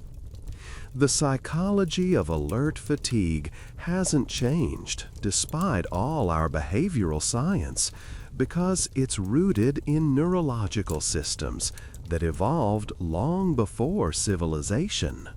The class dimensions are equally persistent and equally unresolved. Disease management requires universal participation, but disease burden falls disproportionately on poor populations with fewer resources for compliance. The unfairness generates resentment that undermines collective response, while simultaneously making the response necessary because poverty concentrates infection. Medieval Venice couldn't solve this tension, and neither can we. The children who learned to avoid plague flags grew into adults who taught their children to avoid marked houses, transmitting disease consciousness across generations until it became cultural inheritance rather than learned behavior. The same process is occurring now with children learning COVID protocols that will shape their relationship with disease and public health for lifetimes. We're creating the next iteration of inherited disease anxiety. What's remarkable isn't that modern disease communication resembles medieval systems. What's remarkable is that medieval systems anticipated modern behavioral science so accurately without formal theory or systematic experimentation. They discovered through necessity and crisis what took us centuries of research to formalize, that visual symbols shape behavior more effectively than rules, that making risks visible reduces fear more than hiding them, that self-interest can align with collective benefit through environmental design. The plague flag was humanity's first successful experiment in large-scale behavior modification through symbolic communication. It succeeded not through force, but through psychology, not through punishment, but through information, not through surveillance, but through self-enforcing social norms activated by visual cues. The success established a template that every subsequent public health intervention has followed, whether knowingly or not. Medieval authorities didn't think they were pioneering behavioral psychology. They thought they were desperately improvising survival strategies during existential crisis. But desperate improvisation produced insights about human behavior that remain valid across centuries. The cloth hanging from that Florentine window represented more than disease warning. It represented discovery that properly designed symbols could regulate behavior more effectively than any law. The modern world has better medicine, but not better behavioral understanding than medieval plague managers possessed. We have vaccines and antibiotics and epidemiological models they couldn't imagine. But we use visual markers, color codes, and public surveillance in ways they'd recognize instantly because the human psychology underlying compliance hasn't evolved since 14th century. 5 centuries of medical progress changed what we know about disease without changing what we know about people. The uncomfortable truth is that we're still hanging cloth from windows to warn neighbors about disease, just with better fabric and more sophisticated justifications. We're still marking doors with symbols to identify infected houses, just with printed notices instead of painted crosses. We're still requiring households to illuminate themselves at night to maintain surveillance, just with electric lights instead of candles. The technology improved, but the system remained essentially medieval. Perhaps that's reassuring. The plague flag system worked well enough that cities using it survived, while cities without it collapsed. The visual communication prevented panic, enabled commerce to continue in unaffected areas, and saved countless lives through behavioral modification that required minimal enforcement. If modern pandemic response resembles medieval plague management, maybe that's because medieval authorities solved fundamental problems about human behavior during crisis that don't have fundamentally different solutions. Or perhaps it's troubling that 5 centuries of progress brought us back to hanging cloth warnings from buildings and painting symbols on doors. Perhaps we should have transcended crude visual markers through better medical knowledge and more sophisticated social organization. Perhaps the persistence of medieval methods reveals failure to genuinely advance beyond crisis management techniques that felt primitive even to people using them. The white flag hanging from the Florentine window had no way of knowing it would influence pandemic response 5 centuries later.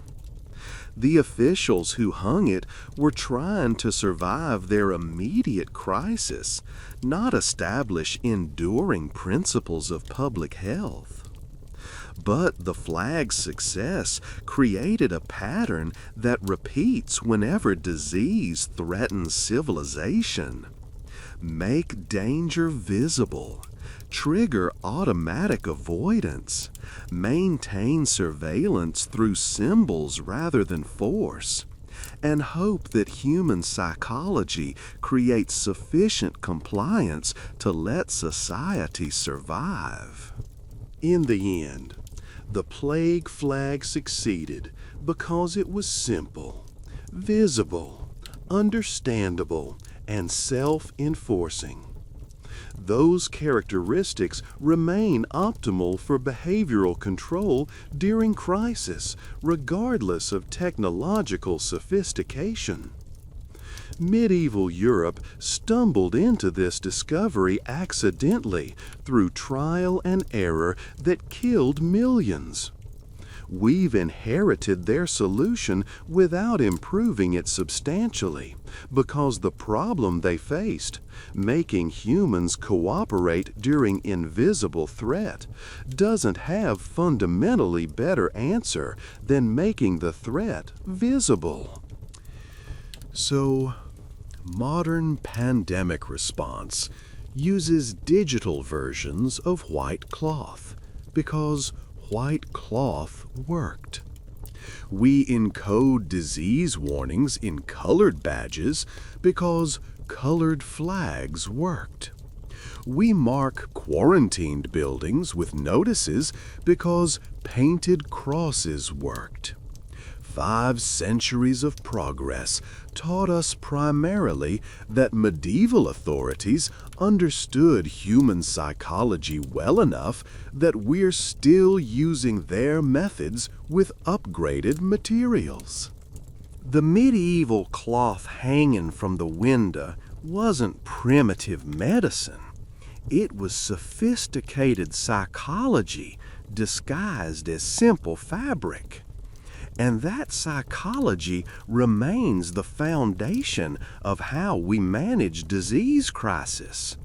Because humans haven't changed enough in 5 centuries to require fundamentally different approaches to behavioral control during pandemic. The cloth wins. It always wins. Because the cloth understood something that remains true regardless of medical progress. Visibility reduces panic better than any other intervention humanity has discovered. And in darkness of medieval nights, when enforcement was impossible and survival required voluntary compliance with invisible threats, the flag's silhouette, visible against lit windows, became more powerful than any guard or law could ever be. That power endures.